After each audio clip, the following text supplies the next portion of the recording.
Today on Blue 58, I have one question for you. What are the Packers? And then after that, I have another question for you. What does your answer to the first question really mean? Blue 58! Hello and welcome to another episode of Blue 58, the one and only podcast of thepowersweep.com. I'm your host, John Meerdink. Very happy to be with you here for another episode. Packers have a new cornerback in town, Quentin Dunbar, signing to their practice squad. Kind of get the feeling he's going to be on the active roster sooner rather than later. 6'2", 202-pound corner out of Florida in his seventh year. Dunbar, like Sam Shields before him, was a wide receiver in college. He converted to cornerback after going undrafted in the NFL draft. His relative athletic score is 7.78 as a wide receiver. If you change him over to corner, it becomes 8.06 because he's pretty big for a corner. He has played 64 games in his relatively up-and-down career, let's put it that way, and has never played a full season in 6 years to this point in the NFL, and he'll make it 7 if he plays in any game with the Packers this year because, well, he wasn't here for week 1. You get it. 2019 was Dunbar's best year. 4 interceptions, 8 passes defensed in 11 games with Washington that year, and that connection to Washington is important because his defensive coordinator for a couple seasons there was one Joe Barry. Most of his career has been with Washington to date. He played 2020 with Seattle, had a bit of an interesting 2020, and I don't just mean the season, I mean the calendar year. This copied over from Wikipedia, as good a summary as anything I've seen of what went on for Dunbar in 2020. Going to read you a short paragraph here. On May 14th, 2020, an arrest warrant was issued by Miramar Police Department alleging that Dunbar had committed armed robbery alongside New York Giants cornerback DeAndre Baker at a party the day before.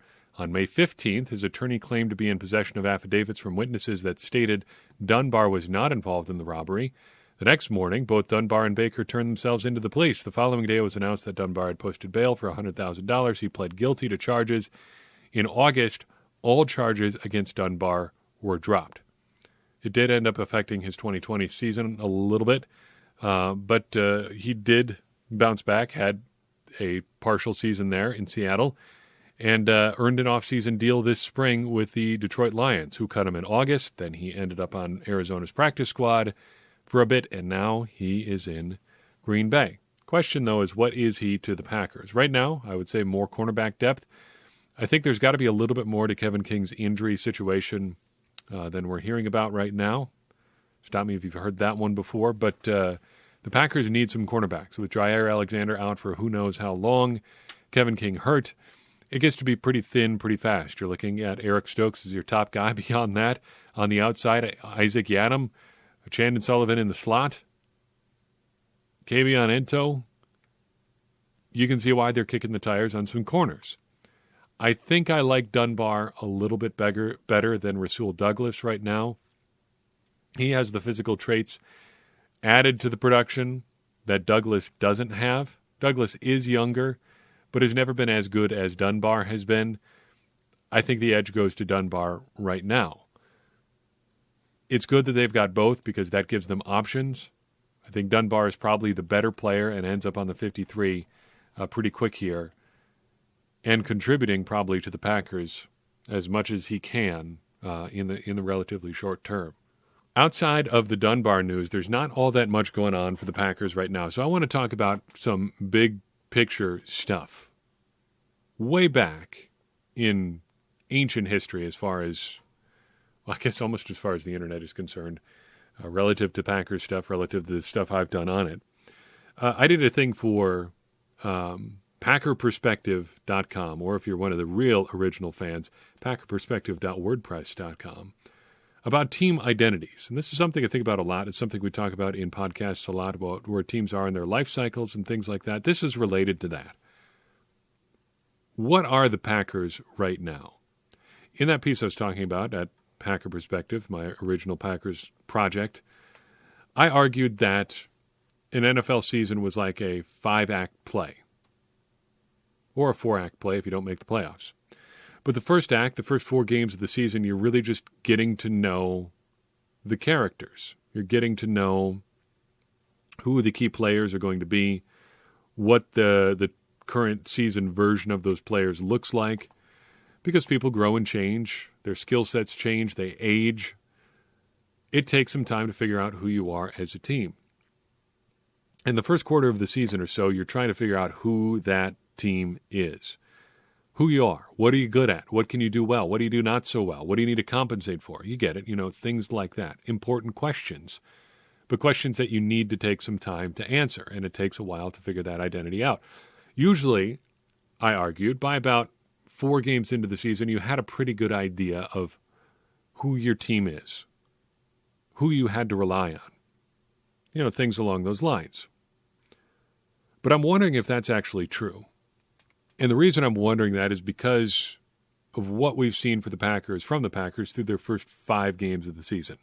Now, if you throw out week 1, just pretend that didn't happen, let's call it a preseason game, that gets us to that 4-game threshold, that first quarter of the season. So what are the Packers? Who are the Packers? What is this team? I thought we'd take a little bit of time to talk about what they are. It's a little bit of a philosophical question, sure, but it's an important one, I think. And I'm going to try to answer it here a couple different ways, and then we'll talk about what that means. So personally, just shooting from the hip here, what are the Packers? I think 4 things come to mind about the 2021 Packers as of right now. First, I think the biggest thing about this team is that they're just a little inconsistent. You don't really know what you're going to get out of the Packers. Even in some of their best performances, there have been some pretty serious up and down moments. And that's kind of been the hallmark of the Matt LaFleur era to this point. There's a reason that we've got that running sort of almost eye roll sort of thing about the third quarter nap, the times that the Packers just seem to fall apart in the third quarter, at least on offense. But we've seen that in this season a little bit too. Obviously, week 1 was bad, but week 2 against the Lions, it took them a while to get going. There was the third quarter slowdown against the 49ers, where they were up double digits and allowed the 49ers to come all the way back and ultimately take the lead. There's some sloppy play in the second half against the Steelers, and we don't even really have to get into some down moments during the Bengals game. I think calling them a little bit inconsistent is completely fair, because to this point, that's exactly what they've been. Inconsistent. I would also say that they are overly reliant on a few guys. Now, look, it's working. Throwing the ball to Davante Adams almost every play is working. It killed the Cincinnati Bengals. You don't think the Bengals didn't know he was getting the ball on that last drive, or one of those last drives where they only had a few seconds left, 20-some seconds to go more or less the length of the field to get into field goal range? I mean, if any one defender on that team was surprised that Adams was getting the ball, they should probably be cut. But he did, and it worked for the Packers. Now, Mason Crosby missed the field goal, but that was what they needed the offense to do, move the ball. And they did by throwing it to Davante Adams. But sooner or later, you've got to have more offense than just throwing it to one guy. That is not a sustainable thing. You cannot just throw it to Davante Adams a billion times in a year and expect things to work out for you. As good as Davante Adams is, he is probably too much of the Packers' offense right now. And it's probably not making Aaron Rodgers any better either. Back when Jordy Nelson was aging, I made the case, actually the season after, when he was cut, the season after what turned out to be his last year in Green Bay, 2017, I argued that even if he still had something in the tank, it was probably a net win for the Packers to get rid of him, just because it would force Aaron Rodgers to go to more guys, to get more people involved in the offense. And then 2018 happened, and Aaron Rodgers didn't really get much of anybody involved in the offense, but there were more issues going on there than just that. But sooner or later, you need somebody else to step up. Right now, the Packers don't have anybody who is even getting a chance to step up because Adams is just getting so much of the offense. It's not bad if it works, but sooner or later, it's just not going to work for a week. And what are you going to do then? I would also say the Packers are just pretty beat up. This isn't a surprise to anybody, but they're a shell of themselves right now. Going into the season, we knew it was going to be a while without David Bakhtiari. But since then, Elton Jenkins has gotten hurt. Zadarius Smith's situation has turned out to be worse than we thought. Jair Alexander has gotten hurt. Josh Myers was out this past Sunday. Boy, it just hasn't been great. And I think you have to curve every grade you give the Packers in light of that. They are not the team they want to be right now for multiple reasons. They're not executing, as Matt LaFleur has talked about a few times, sure, but they're also just not playing with a full deck right now. They're a beat-up team. And fortunately, most of their injuries are such that they're going to improve. Josh Myers is going to be back here sooner or later, same with Elton Jenkins. David Bakhtiari can come off the PUP list next week. Jair Alexander doesn't sound like he's going to be out for the whole season, if you believe the more optimistic reports. Even Zadarius Smith could come back. Marquez Valdes-Scantling will be back. So they're going to get healthier, but right now they're still pretty beat up, and we've got to take that into consideration. Finally, the fourth thing I would say about the Packers is that they are dangerous in their unpredictability. I don't want to say like wounded animal, but say, I don't know, to use a sports analogy, like a boxer who's towards the end of his career.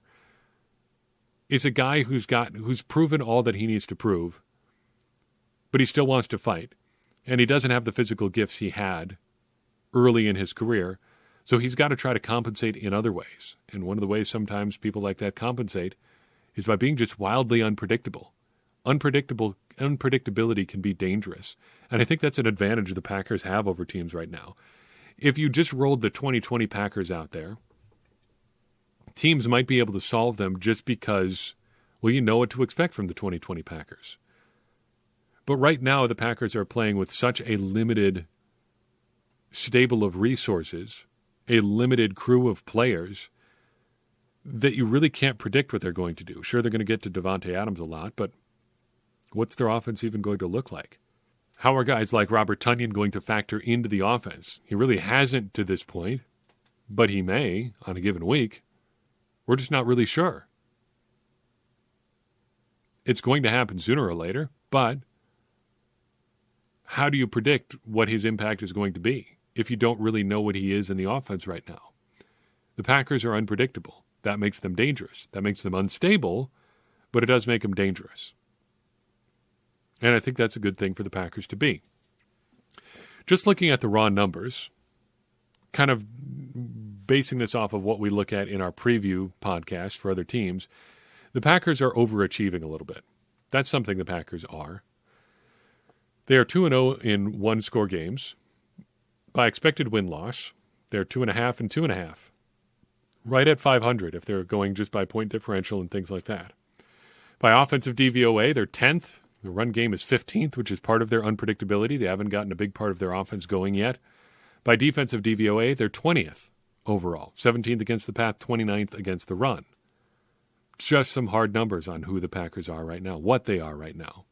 They're an offensive team that isn't firing on all cylinders, bolstered by a defense that's below average against the most important thing, the pass, and abysmal against the run. What about strengths and weaknesses? Another thing we talk about in previews. Strengths, I think you got to talk about the skill positions. Sure, they don't get everybody involved, but they're deep at receiver. They're getting deeper as soon as Marquez Valdes-Scantling gets healthier.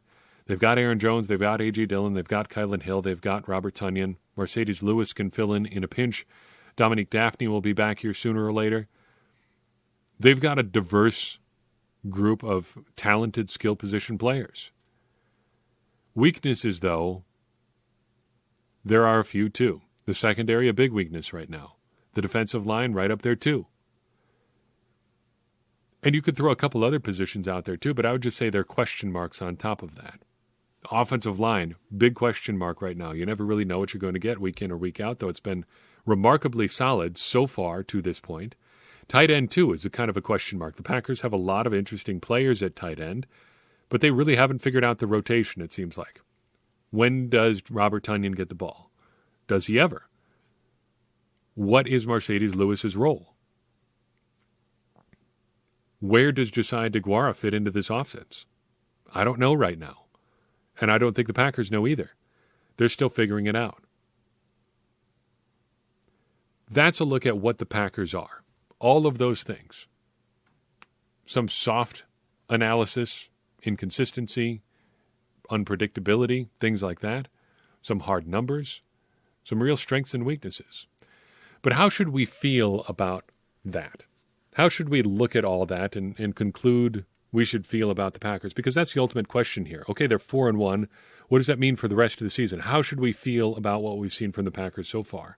I'll answer that question for you right after I give a shout-out to a couple folks who support us on Patreon. Today I want to shout out Philip Rathke, Black Rainbow, and Robert Lemons. Each of those individuals have been supporting us on Patreon for quite some time, and they benefit from some of the good stuff we do in terms of bonus content there as well. Each of them has the opportunity to join our Discord server, which is a great place to hang out with other Packers fans, ask questions for the show, and just check in on what's going on with the Packers.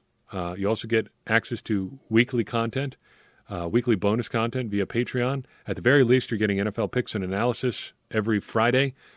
So it's a good time. I have a lot of fun doing stuff for folks on Patreon, and it's a great opportunity for you to support what we do here, keep the show going, and help us take it to new levels. So appreciate everybody who supports us there. Head to patreon.com/thepowersweep if you'd like to be one of them in the future. So how should we feel about the Packers at 4-1? I think you can feel good, bad, or not sure. Let's tease out each of those three perspectives. If you want to feel good about the Packers, I think you're perfectly fine doing so, and I think you've got some good reasons to feel good about the Packers too. First and foremost, they're 4-1 and have won 4 games in a row. No matter how they've gotten those wins, no matter who they've been against, I think you can still feel good about the Packers being 4-1. There are no style points in the box score. Even if the Packers are winning ugly, they're winning.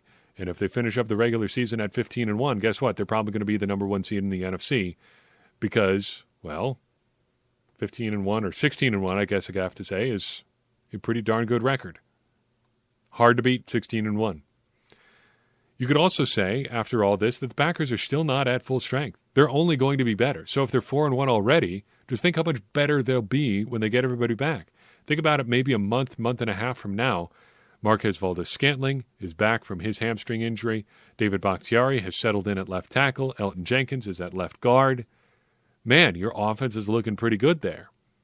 And maybe they get some good news on Jair Alexander. Maybe his shoulder injury isn't as bad as we think. He can come off injured reserve, play in a shoulder harness. Away you go. Maybe a couple other pieces start to step up there too. Hey, you never know. Things could get better. You could also say that there are guys that haven't even been fully integrated. We talked about MVS there a little bit. That was true even prior to his injury. The Packers really haven't gotten him on track yet, and Aaron Rodgers has talked about how that's kind of his fault. Aaron Jones kind of falls into the same category some of the time. The Packers seem to have a hard time getting him going in weeks 1 and 2. And we've talked about Robert Tonyan a couple times here. He really hasn't found his stride this year yet either, but I believe that he will. And I believe when he does, it'll just make that Packers offense all the more dangerous. But if you're inclined to not feel so good about the Packers being 4-1, I think you've got some real complaints there too. Like I said up top, you might be concerned about how heavily they're leaning on Davante Adams. You might be concerned about that, about what it means for their offense as a whole, or that it might mean their offense as a whole just isn't all that great. That's a legitimate take you can have, I think. You might also not be sold on their defense. Now, I think the defense has played reasonably well since week 1, but it's still not a perfect unit. They still have struggled in a lot of ways, and they're still pretty much held back by their talent level. Even when Jair Alexander comes back, it's still going to be a pretty flawed unit. And if you're inclined to say that they've, just beat up on some bad quarterbacks, you might have a case there. But what if you're just not sure? And I think if I had to self-describe here, I think between good, bad, and, well, not sure, I think this is where I would be. I'm not really sure what to make of the Packers so far. It's been fun to watch the team. We've seen some things we've never seen before. The entirety of the last podcast we did for you here was all about what in the world was that? What was going on in Cincinnati? Who knows? We'll never know. But if you're like me and you just want to see some more, I think you've got some legitimate arguments there too. I think if just at the most basic level you want to say this team is just too hurt right now to have a take about what they really are in 2021, I think that's completely legitimate. If you just want to say, I don't know. Are they any good at all? Are they just winning in spite of having half their good players, more than half their good players, be on the shelf. That's fair, I think. Maybe spinning it a little more negatively, you want to say, well, who have they really played? They beat up on geriatric Ben Roethlisberger. They beat up on Jared Goff. They beat a team in the 49ers who have stuck to Jimmy Garoppolo for far too long. And then they beat up on Joe Burrow and the Cincinnati Bengals, who, well, Burrow hasn't even played an entire full season's worth of games in his career yet. How exciting is that, really? How good can you feel about that, really? Well, if it leaves you feeling a little bit unsure, I think that's completely fair. So I guess we're in wait-and-see mode. The Packers have a lot to prove to us and to themselves. And the great thing about football, every week you get a little bit closer to that answer. Sometimes you never really get an answer at all. You get to the end of the season and you just say, what was that? I mean, we're not in the playoffs, so I guess we're not very good, but why? What happened? It just never really came together. Second time today we can reference the 2018 team. That's kind of what they were. Wasn't that they were untalented, though they did have some problems there, but it just never came together. And we later learned there was some pretty serious internal issues there. Mike McCarthy got shown the door before the end of the season. But it just never worked out for 2018. I get the sense that 2021 is going to be a lot better than that year. Obviously, it is already. But there's sometimes you just don't know, and you just never really hit your stride. Maybe that's a possible ending for the 2021 Packers. We get to the end of the season and we say, they just never really came together for them this year. If they don't get healthy, that's probably what we're going to end up seeing.